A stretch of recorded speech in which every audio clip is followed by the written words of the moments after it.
Nagulat ang mga netizen sa muling magkasama ang Katniel. Kitang-kitang paghawak ni Daniel sa kamay ni Catherine. Talagang todo alalay siya as a friend. Hindi talaga nagbagong pakikitungo ni Daniel kay Catherine. Sa lahat ng showbiz na nag-break, sila ang parang sila pa hanggang ngayon. At ibinida ni Daniel ang kanyang bagong hairstyle. Grabe, bagay na bagay sa kanya. At kasama din nila ang kanilang kaibigan na si Joshua Garcia at present sa kasal ni Robbie Domingo. At spotted na nag-uusap ang Katniel habang nasa simbahan.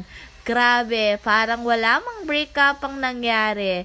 Napakasaya nilang nag-uusap dito. Kahit ibinalita na nila na wala na silang dalawa, pero kapag nagkasama sila, hindi sila humihiwalay sa isa't isa. At laging nakaalalay lagi si Daniel kay Kat.